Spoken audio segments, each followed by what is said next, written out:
Ladies and gentlemen, thank you for tuning in to this week's edition of Stop, Look, and Listen.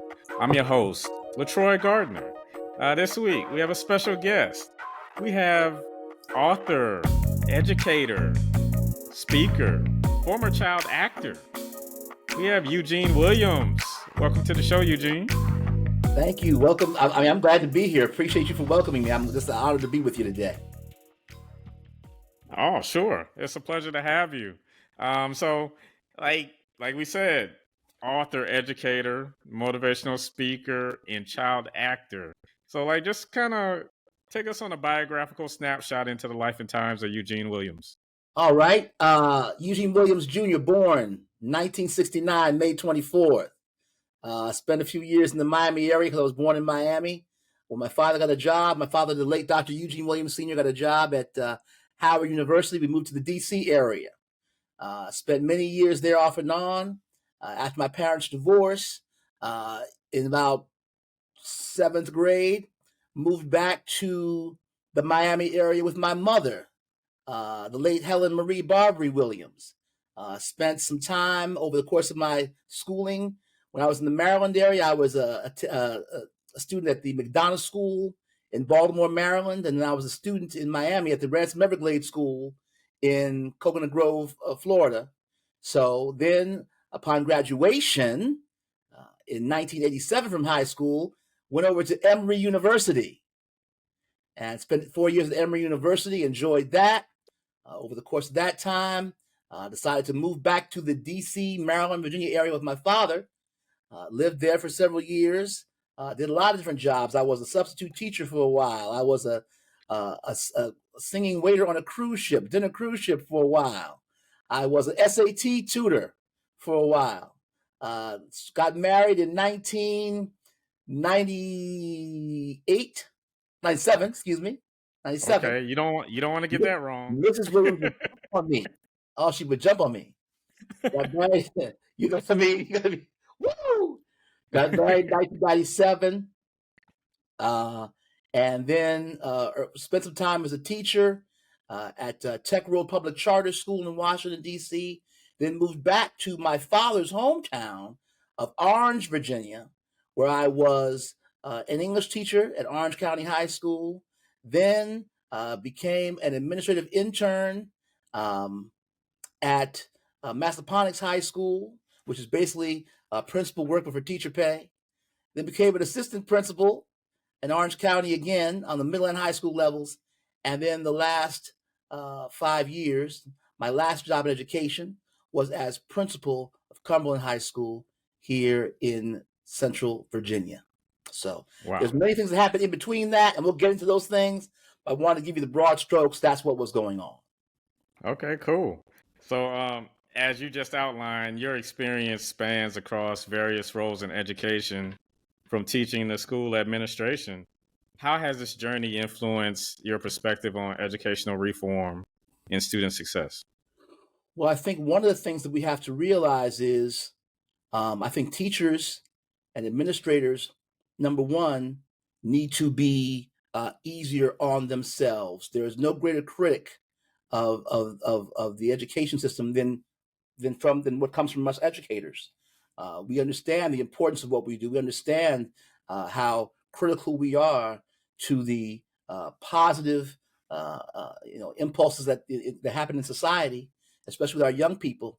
And so I would say this: number one, we as a country have to decide how important education is to us. We can't say that we want all our kids to be educated. We can't say that education is something important to us, and then we don't fund different communities the way they need to be funded. And it doesn't mean that everybody has to be funded the same way. There are some communities with more access and more resources and others with not so much access and resources. We need to study each community, find out what their specific needs are, and then fund them in such a way that we meet those needs. And if we do that, we will find some major increases in terms of achievement from students, Black, white, poor, rural, suburban, urban, what have you. But that's just a basic thing that we really need to do, is start dealing with communities on a specific level, find out what they need to succeed, what their children need to become better learners, and then fund them in those ways. We spend a lot of time talking about vouchers and having teachers or students, excuse me, move from one school to the next. And I understand that sentiment. But if we were funding all of our schools not the same way, but the way they needed to be funded, I think we would have fewer discussions about that, and we would see kids achieving regardless of whether they lived in Baltimore City or whether they lived in Coconut Grove, Florida, or whether they lived in Arizona, wherever they lived. So, Yeah. in general terms, that's what we need to do. Yeah. I mean, like, just continue to hammer home like this socioeconomic imbalance when it comes to education, because like students in the inner city that go to public schools, they don't get the same education that like you said, say like Hampton, in the Hampton, New York area private school system. Sure, Like they would get a different sort of education. sure. Um and and obviously there's benefits in that. So just talk about like how we can balance the playing field for those that don't have those sort of privileges. Well, there's nothing wrong with different educations, just so long as they're equal educations. You can be different and still be equal because, like I said before, every community needs different things. And it's one of the things that we need to work on, uh, probably in most of our school systems throughout America, is encouraging minority students, minority male students in particular, encouraging them to put themselves in academic positions for high achievement. When I was in Orange County, one of the things I was able to help coordinate was a program called the Academic Scholars Institute. And what we did was we identified those African American male students that were doing well in class, and we tried to encourage them in a very programmatic way to enroll in AP courses, dual enrollment courses, honors courses, advanced courses, because we knew if we were able to do that, their ability to move in certain circles and to go to certain colleges and institutions when they left our high school would increase. And so that's one of the things I'm really excited about seeing people do and seeing communities do, is try to find ways to uh, take underserved communities or underserved students who have that potential and find the ways to put them in positions to win academically. Hmm. What are some of those key challenges faced by Black male students in assessing advanced educational opportunities? Well, one of the things that a lot of our African American young males need to understand is they need to relieve themselves of the assumption that academic success is a white thing. It's not. Everybody's capable of it if given the same opportunities and the same access to knowledge and information. We have to find ways as educators to give them that equal access to information and knowledge, and not only give them that access and information, but in a way that's palatable to them, in a way that they understand, in a way that has relevance to their everyday lives. If we can do that, um, we'll have a great deal of success. I worked with students, and remember when I was working in Orange County, that's a kind of a rural area. We had Black male students going to University of North Carolina, Chapel Hill. We had one young man went to Harvard. We had several young men going to a lot of the colleges in the Virginia system, University of Virginia, what have you. Hmm. And what was even uh, more exciting about it was um, they were breaking stereotypes. A lot of times we believe, or certain people, not we as African Americans, but certain people believe that, if a child gets into a high institution of higher learning, especially if one of a certain stature, is because of either affirmative action or it's because of athletics or what have you. Well, we happen to have young men that were tearing up in the classroom and on the field, which was really exciting because they showed the type of versatility and intelligence that many of our young men have. Hmm. Yeah. So as a kid, splitting your time between Miami and Virginia and excelling academically, I'm sure that you would often hear from some of the kids that didn't necessarily apply themselves that like you're a nerd, you're a geek, like you need to do this or that, these activities that we're into, and then um it's like the roles reverse as you continue to move up that ladder and achieve things. You're looked at as like this knight in shining armor to a lot of people, whereas the ones that were disengaged or have fallen on hard times. Like as a kid in middle and high school, how do we like make it cool to be smart? Well, the first thing is we have to give students a frame of reference, and we have to redefine what cool is in terms of, there's all types of aspects to cool. There's the traditional cool, which is the great athlete, the young man who's popular with the ladies, the person that everybody likes and enjoys spending time with. We get those. You understand that. But right now, when I'm talking to young men, I said, what's the biggest discussion right now is how to get, quote unquote, the bag. Uh-huh. And a lot of the folks that are out here getting the bag are the ones who would have been defined back in the day as nerds. Bill Gates, nerd. Mark Zuckerberg, nerd, what have Mhm. you. And just let them know that there's all kinds of ways to be cool. Cool is not just playing a sport. Cool is not just being popular with young ladies. Cool is the contribution you make to your society. Cool is the businesses that you bring, that you develop and bring into your neighborhoods. Cool is showing people, if you can not only succeed on the field, on the court, but also in the classroom. You can succeed in the opera hall. You can succeed in the political realm. You can succeed in the music industry. You can succeed in a variety of areas. And when I talk to young people, I tell them, let's just make sure that we don't get caught up in somebody else's version of what's supposed to be cool for us. Because sometimes we begin to believe what the media tells us. And the media puts a lot of athletes and musicians and entertainers in front of us and tells us those are our leaders. But there are Black billionaires, many of whom we don't see. A lot of our kids don't know about them. They're not pushed out there. There are Black political leaders. There are Black opera singers. There are, Mhm. we are a multifaceted group of people.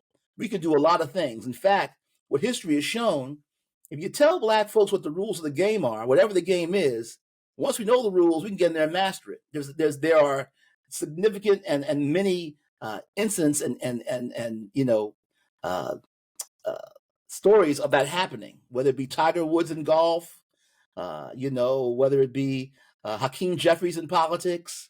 It could Mhm. be a number of things. Right. The Williams sisters in tennis. Right. And then think about the Williams sisters. Not only are they in terms of being great tennis icons, they're also branching out. They own, I believe, last time I checked, they own part of the Miami Dolphins.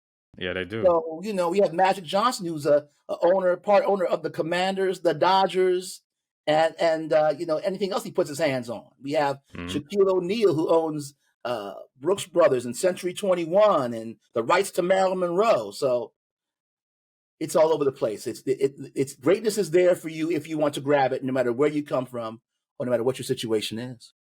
Right. So I interviewed author and, as he coins himself, propulsion engineer Nathaniel Turner a few months ago, and he mentioned that you should start reading to your child while they're in your womb. Yes, Um, you wrote a book called "It's a Reading Thing: Help Your Child Understand." right. Just emphasize the importance of reading and share some strategies parents can use to foster that love for reading with their children. Well, the first thing is, I think parents have to realize, and I wrote that book, It's a Reading Thing, Help Your Child Understand. I wrote that book with my late father many, many years ago. But one of the things that I think parents need to understand is you are the first example for your child. When a child doesn't know what to do or how to conduct him or herself, they look to mom and dad to see what behaviors they should be engaging in.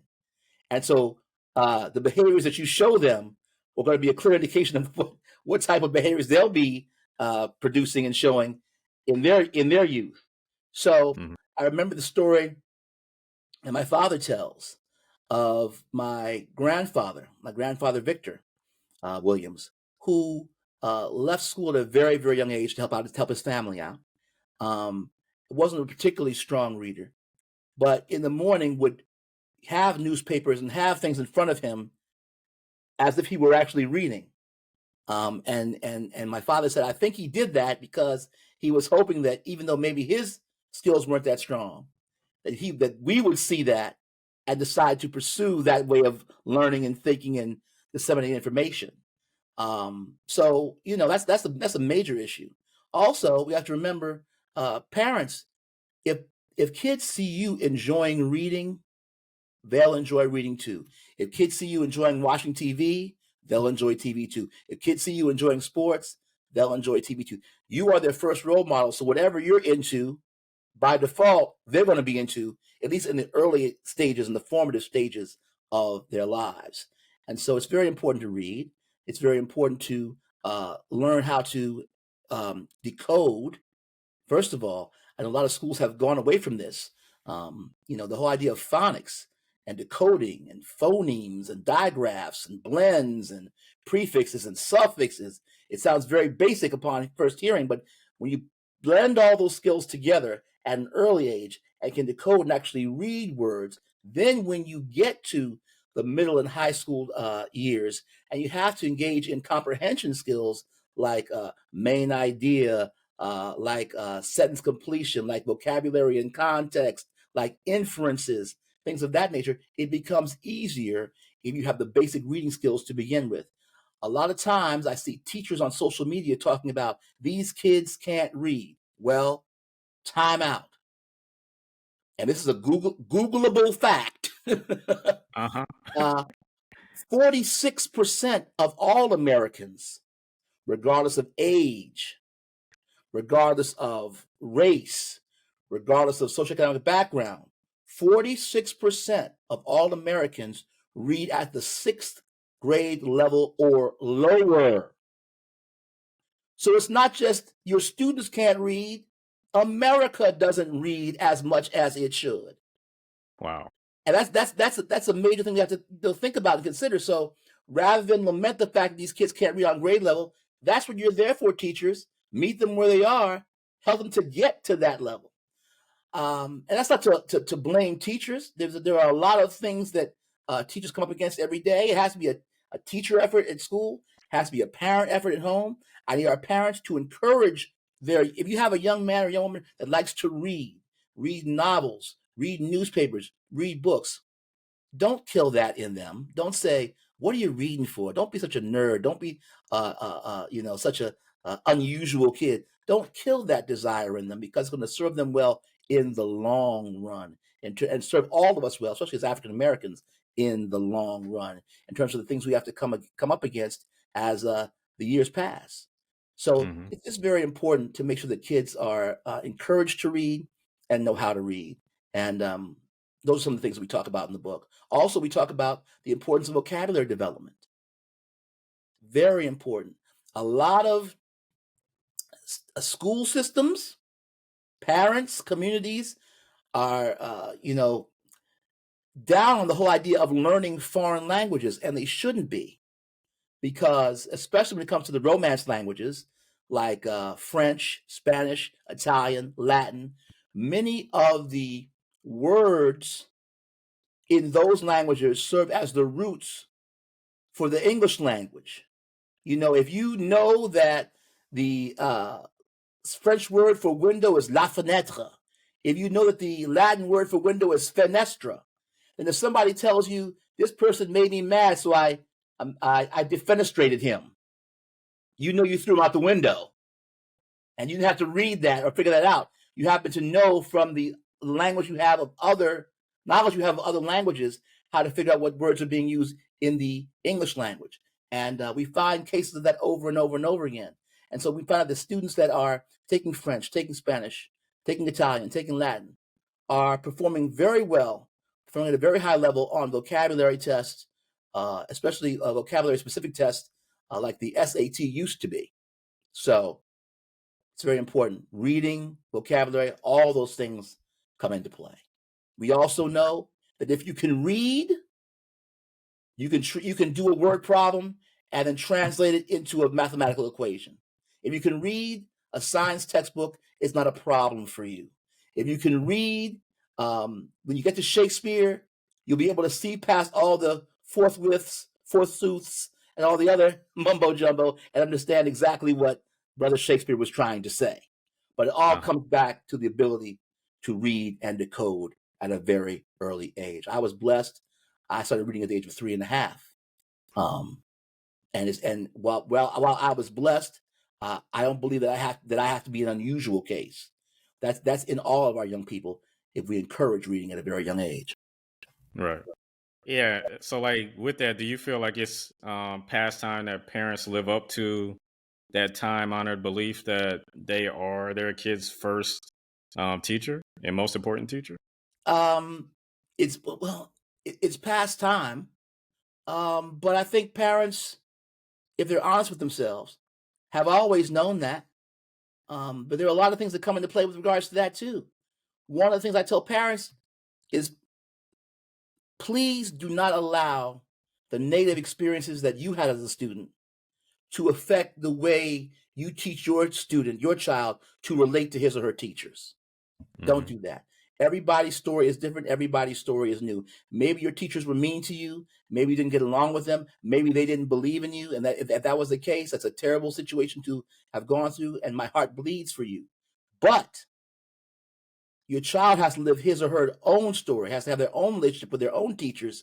And so don't let your negative experiences color what could potentially be a positive experience for them before they even get started. Yeah. Also, what you mentioned when you were just talking about the parents, the community, and the school system, all working together to bring out the best in the children, is the community aspect. Do you feel like that has gone by the wayside, like primarily due to, say, like social media and then the lack of resources within the communities themselves? It's almost like uh, there's limited opportunities for kids to really um, make the most of themselves. I feel it's almost like they're like so hooked on what's on their phone or their laptop that they miss out on a lot of other resources that are Well, out there. that's partially our fault as a society, like you say. We unfortunately have relinquished many of our kids to fall under the influence of the phones and the social media. That's something that you can control. If you're a parent and you bought the phone, then you can control how the phone is used. If you're a parent and apps have to be put on the phone, it's not a problem to look at your child from time to time. What's this app on here? Oh, that's just well. Let me erase that. You don't need that. If it's not about school, if it's not about education, if it's not going to inform you, not going to grow you as a person, that's not what you need. And so, especially nowadays, when everything we see, and I say especially now as African Americans right now, so much of what we see on social media is African Americans dogging out African Americans. It's the craziest thing I've ever seen. I mean, every time I turn around, somebody is spilling the tea on something wrong somebody else did. And I'm not saying that if people have done wrong or evil or terrible things, that those things should not be exposed. But there's a way to do that. And I don't know if people need to make an entire cottage industry out of doing that. And sometimes the exposure of the wrongdoing or the perceived wrongdoing is not because that particular person actually cares about the wrongdoings that the person has done. It's just because they're outing that person just to out them because that person might be competition for them or they feel as though that person achieved a goal or a status they have not yet achieved yet. So they want to, rain on that person's parade. We see that way too much. I know one of the things I've been noticing on TikTok was the whole idea of this new phrase where I'm a black person and I'm afraid to say dot dot dot. And I would say if I were on TikTok, which I am, if I made a post, I would say if I'm a black person, I'm afraid to say that maybe sometimes as black people we need to just shut up about each other and figure out how we can correct each other behind closed doors, how we can correct each other in constructive ways, because some of the ways that we're correcting each other aren't, it's not doing anything but creating fodder for those out there who don't have our best intentions in mind. Don't have good intentions for us. So that's my thoughts on that. Right. as someone that has spent decades in the school system as a principal and a teacher, what do you feel like you all are doing right at the moment, and then what areas, um, you know, especially when it comes to teacher pay and things of that nature, do you feel like we need to focus on improving, especially in this election cycle? I think I'm torn about that question because the things that I believe that education is doing right are Hmm. things we probably should have never had to do in the first place. We are in terms of meeting students' needs. Just about every school in America now, if you want to get a breakfast or a lunch for free, you can do that. If you want to learn about teamwork and working with a group of people from a wide variety of different backgrounds and schools of thought, we have athletics for that. If you want to learn about skills that will uh, help you in terms of earning not easy money, but quick money in terms of when you become an adult, we're going back to concentrating on the trades more than we used to. I think for a while there we kind of got lost in the balance between college and the trades. Um, we're telling everybody early on in American public education, especially in urban neighborhoods, we were training folks to be plumbers and electricians and work for factories. And so they always could go right out of high school, regardless of whether or not they went to college, and have a job um, that earned money, that garnered them pensions and things of that nature. Then for many years, we took CT out of the public schools and started pushing college, college, college, college. And we know that college isn't for everybody. And that created its own set of conflicts. I would love for us to get better about the whole idea of balance in public education, especially at the high school level. Um, Hmm. you don't have to go to college and you don't have to get a trade. But what I want you to do is be prepared to do either. Be flexible enough and versatile enough to do either. So if you decide, I want to take a gap year and I really don't want to go to college, I studied for 12 years, I don't want to do that anymore right now. I want to go ahead and engage, work with my hands and do something I enjoy doing. Okay, that track is there for you. But at some point you say, I want to take a break from that and actually go to college and exchange ideas and learn some new things, get a liberal arts education. I have the academic ability and preparation from my high school years to do that as well. So my Hmm. message to all public schools, especially at the high school level, is don't concentrate on one or the other. Create a atmosphere where kids are prepared to go on whatever track they choose, as long as it's a positive track. That's going to help them contribute to society. Right. And that's something I've always thought about, because when I was in high school, yeah, we had the separate tracks where some of the students would go off site to what we called ACE, which was where they would learn their trade. And then, people such as myself, we would, be on our college prep track, taking the AP classes and whatnot.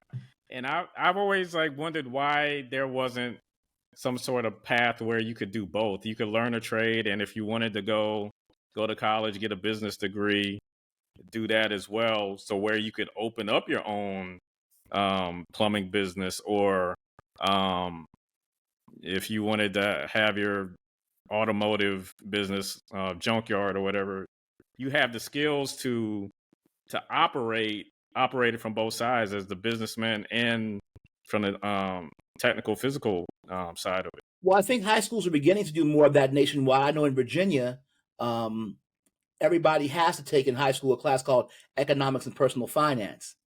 That's Hmm. part of the requirement. So if you graduate from a high school in Virginia, a public high school in Virginia, you have to have had that course before getting your diploma at some point during your 4 years in high school.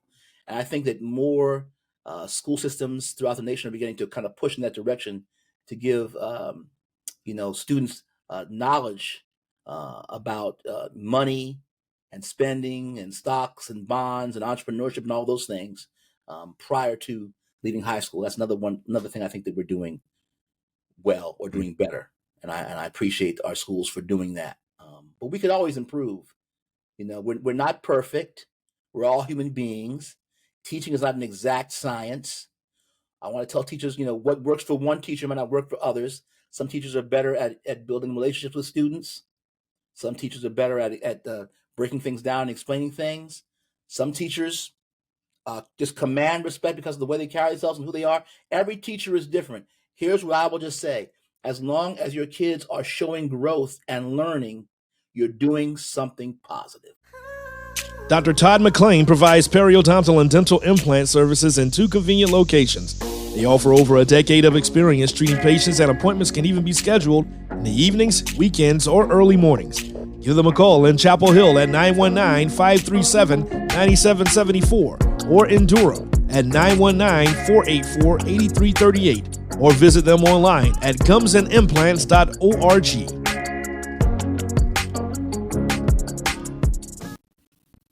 All right, so in the biographical snapshot, you mentioned you attended Emory University. Yes. I attended Winthrop University outside of Charlotte, North Carolina. Both were PWI institutions. Sure. You wrote a book, 10 Survival Tips for Black Students at Predominantly White Colleges and Universities. Yes. And it addresses this important topic. Share some tips on how we can empower students to navigate these environments where you feel you're often you stick out. So I'd say a lot of these PWIs is 10 to 20%. Sure. African Americans there. So Sure. it's almost like we're somewhat on an island. We're in my case, I was the first one in my family to graduate from college, so you don't know what to expect, and you're just basically flying by the seat of your pants. So, just provide some tips to how, as students, you can navigate, being a minority at a PWI, and then the opportunities that it provides, like the networking, just the positive aspects of it. Well, I'd say I won't get in all of the tips because it's a pretty big book, but one of the things I want to tell people is, especially as African American students, and what's been my experience and what I've seen other students grapple with in PWIs or at PWIs, is number one, remember why you are there, first of all. If your goal is to be that revolutionary student that, changes the hearts and minds of all white folks across the nation, you may find yourself disappointed because it doesn't always work out that way. I always say, represent yourself to the fullest. Be your authentic self. But understand that you will run up against people who either do or don't appreciate that. They will or they won't. You have to kind of know who you're dealing with, know who is in charge of the school, know who's in charge of making decisions in terms of your growth and your maintenance at that school, and act accordingly with regards to that. Just understand where you are, number one. Number two, I would observe students of other minority groups. When I was in school, the Asian students they worked together, had their own study groups. The Indian students had those same things. A lot of the minority students, especially those that came from other countries, felt a particular level of isolation because not only were they not white students, but they were also not necessarily. Some of them weren't originally from America, or some of them didn't immerse themselves in American culture in their homes, so they felt doubly isolated. And so they found each other, they gravitated toward each other, used each other as a support system, and were able to navigate those waters and quite successfully. One of the things that when I was in school that kind of always bothered me was I don't think that the African American students always took as much advantage of that opportunity as other minority students did. And so I think if that had happened, there would have been higher levels of success at some of these colleges. I tell African American students all the time, it's okay to join those clubs and organizations that have some of the same beliefs and have some of the are engaged in some of the same cultural activities that you were exposed to as a child.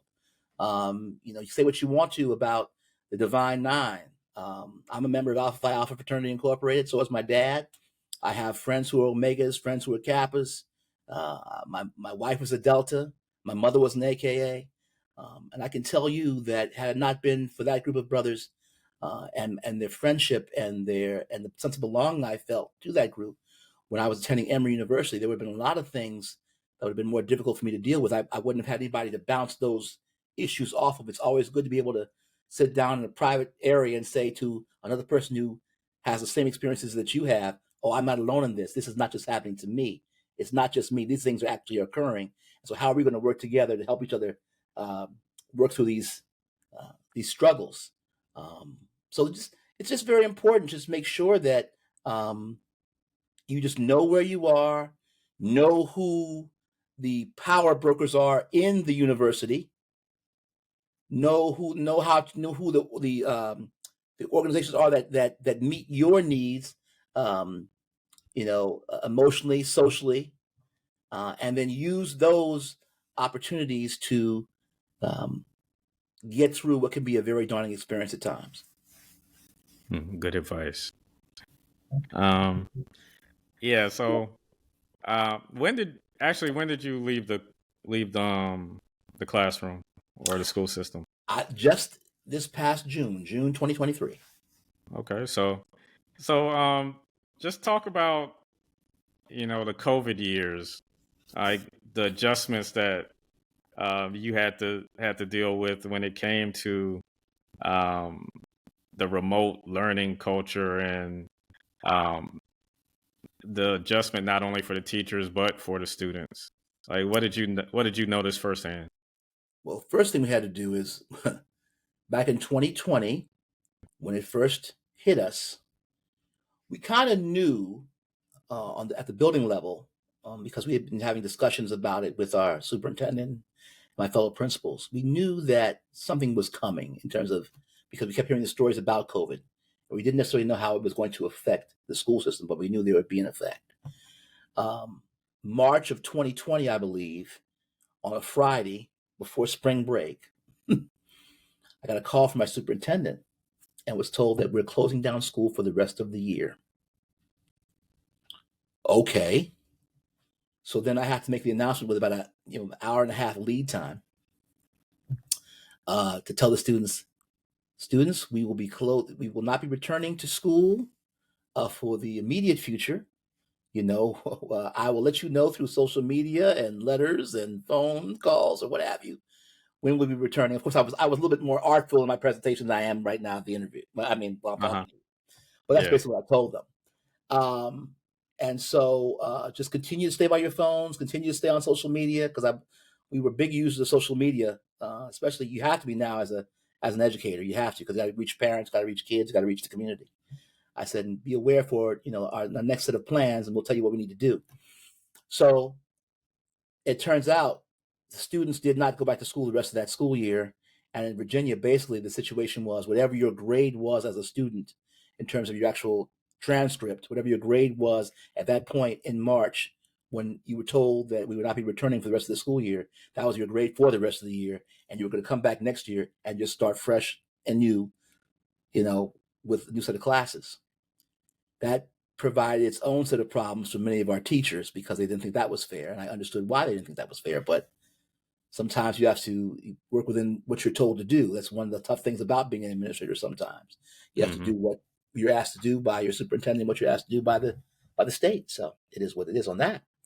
But over the summer then, we had to be about the business of figuring out how school was going to run, because we also knew that in the early parts of the next school year, the coming school year, we weren't going to even be able to allow kids in the building. So now how are we going to educate students if they're not here? So we had to get creative, especially because I was working in a relatively rural system. So we had to create Google Meet classes and create a whole schedule for students and tell them, we had different days they would meet. Now, students A through M will be meeting with their teachers in these classes on these days. And and we had to just painstakingly go through each student's schedule and create a Google Meet schedule for each student and get with the teachers and say, you will have these students in your Google Meet / Zoom classroom from 10 to 11, from 9 to 10, what have you. We had to create that. And it was difficult, but I had a fantastic assistant principal, I had a fantastic guidance counselor, and my teachers were just heroes. And we made that thing work. I won't bore you with all the details of it, but we made that thing work. And then what was interesting was because we had 4 days of Google Meet classes.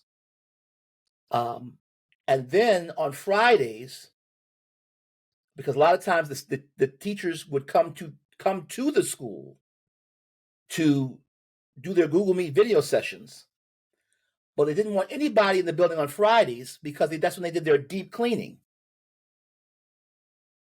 So kids were only going to school 4 days a week, and those 4 days a week they were in school, they were on the computer.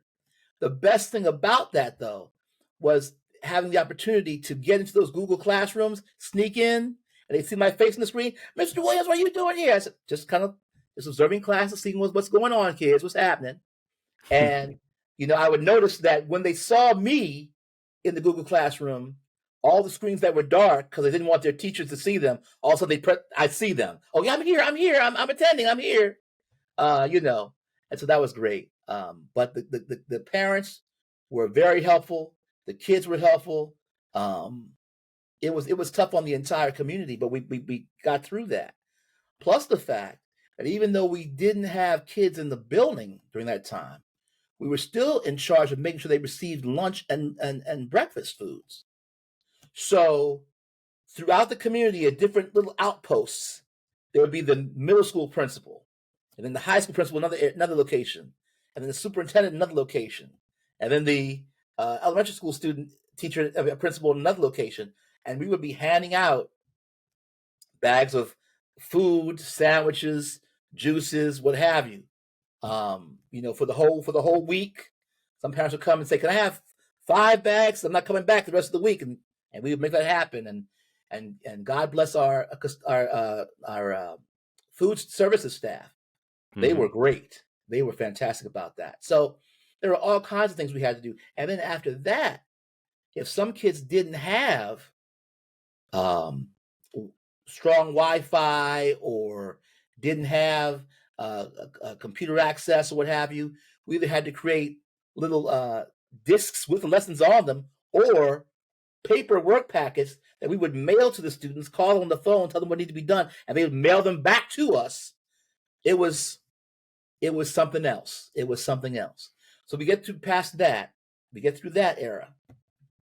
Then we get to the point where kids are allowed back on the building, but severe social distancing. So then what we did, we had what we call A days and B days.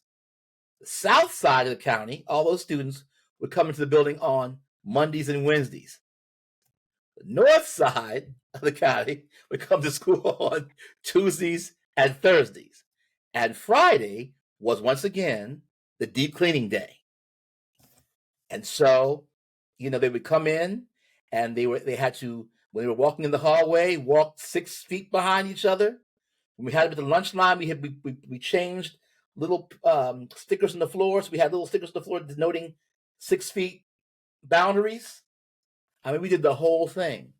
And the kids would come to school. The kids that came to school on Mondays and Wednesdays did their homework and had Google Meet sessions with their teachers on Tuesdays and Thursdays, and vice versa for the Thursday students. So they still had class every day, but half their classes were in person and half their classes were Google Meet. And we only had half the students in the building at any time.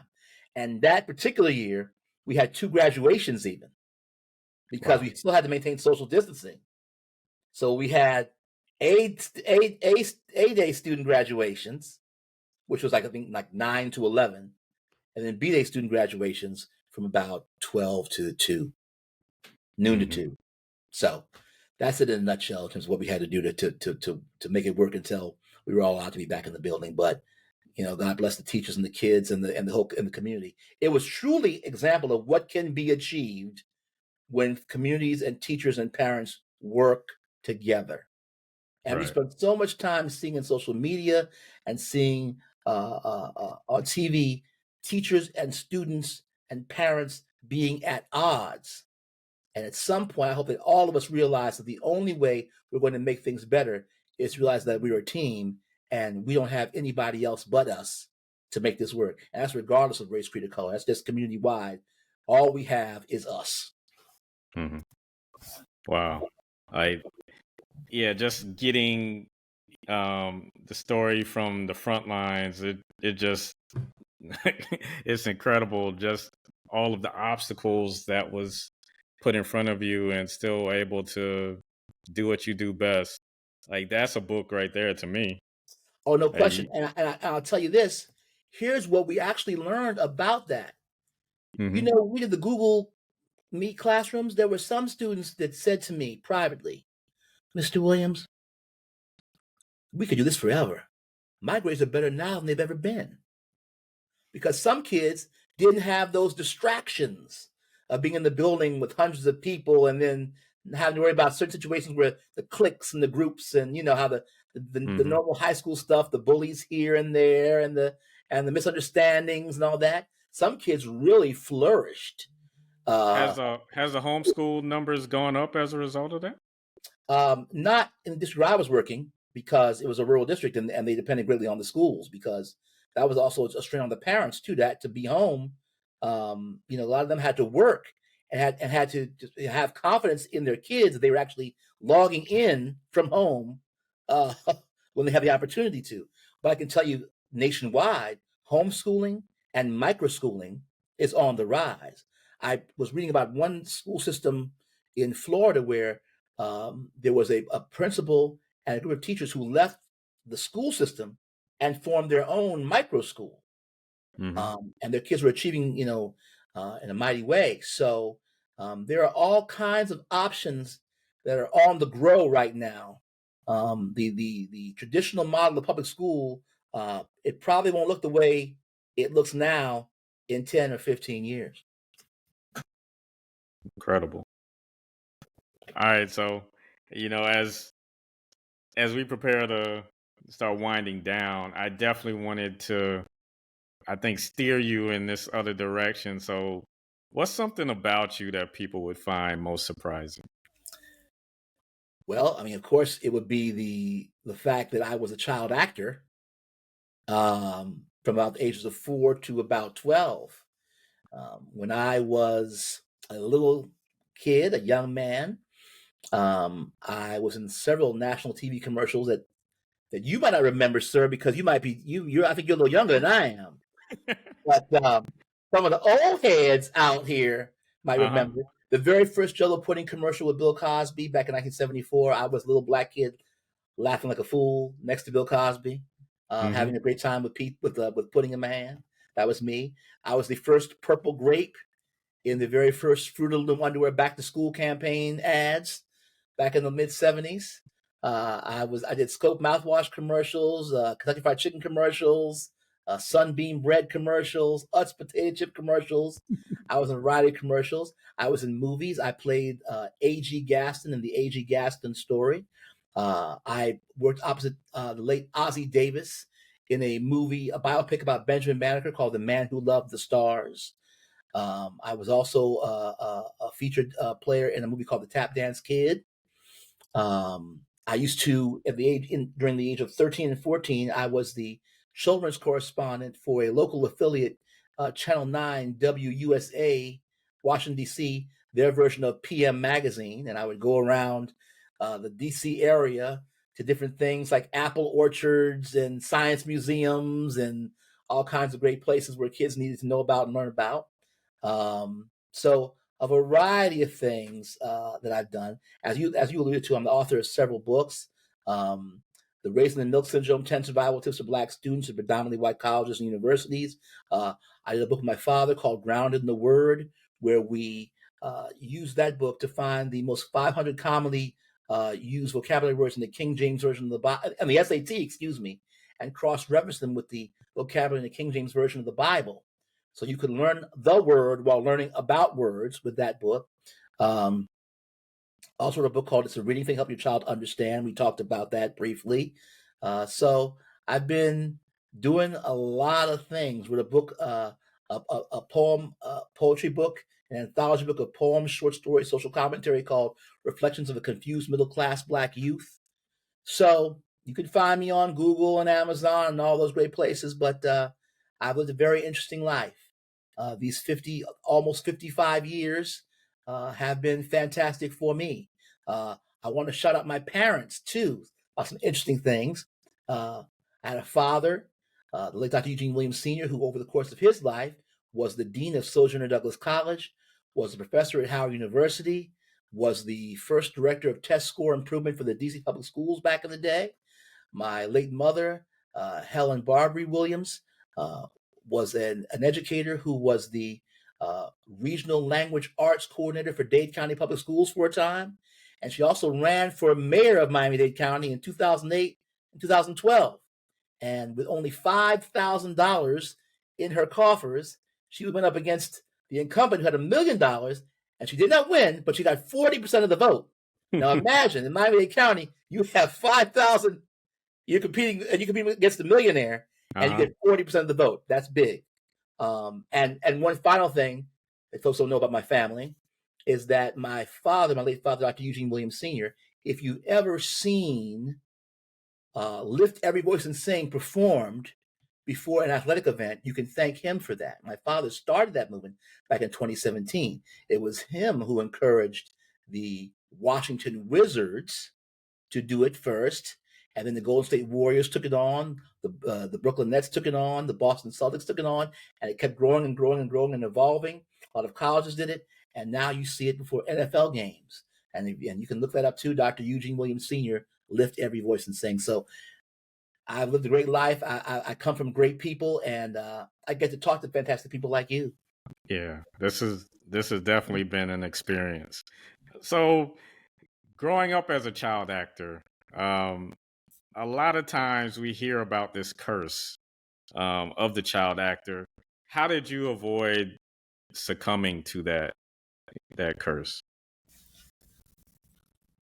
It was in great part because of my parents. My parents were already successful in their careers before I, even got into television. So they weren't out here trying to secure the bag. That wasn't their number one goal for them. They wanted me to do something that I enjoyed and that I liked to do.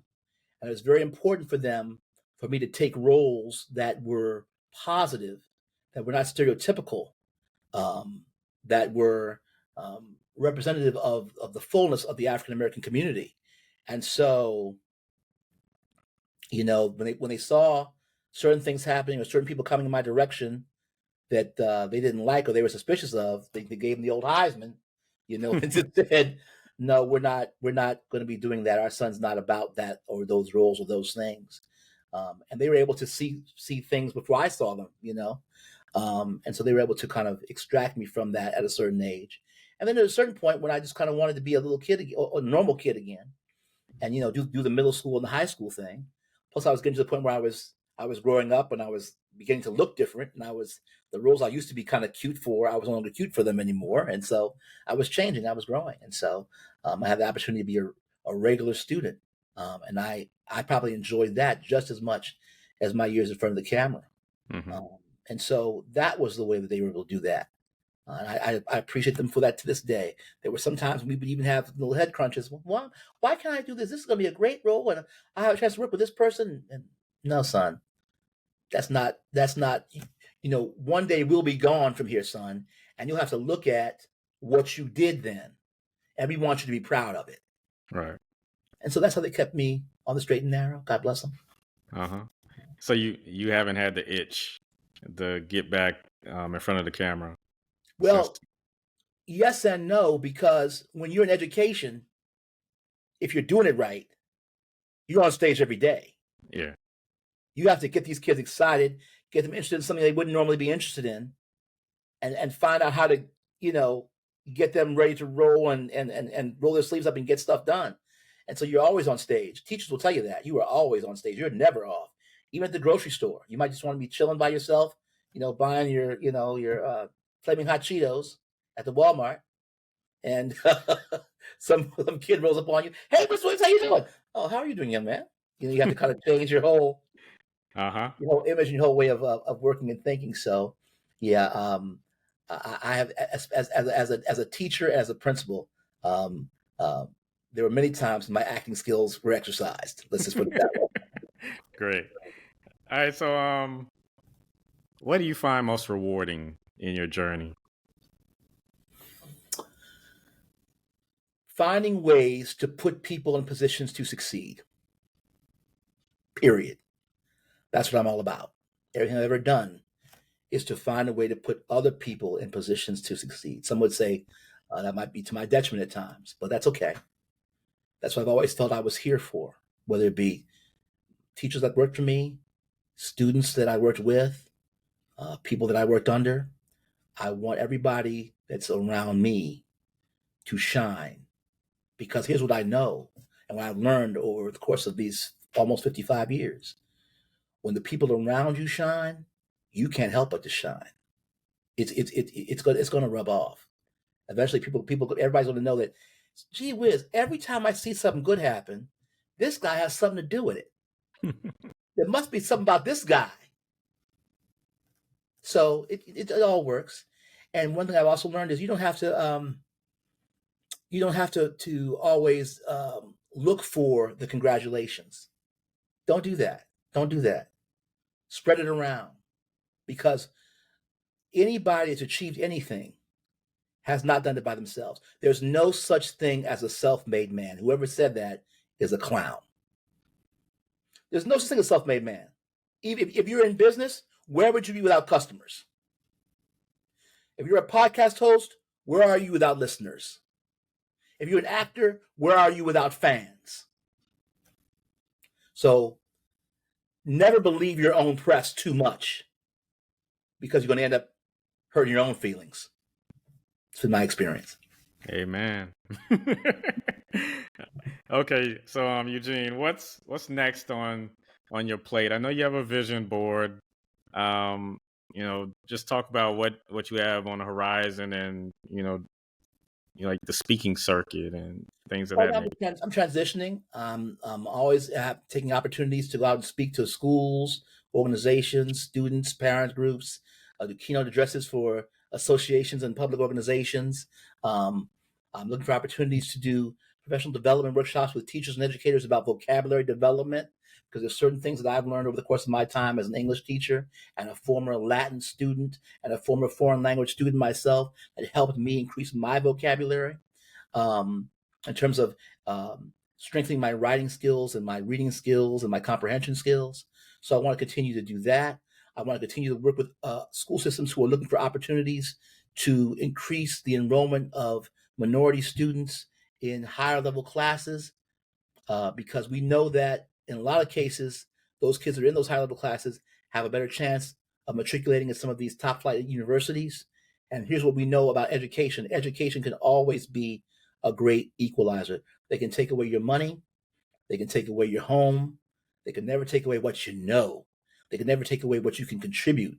And if you can contribute something, if you are a valuable asset that people can use for their own betterment and their own growth, you will always have an opportunity. Okay. Wow. Yeah, feel free to plug whatever you need to plug. And Sure. if you have a parting shot, I mean, you've given us plenty throughout this interview, so you don't Well, have to. I'll say this, EugeneWilliamsJr.com.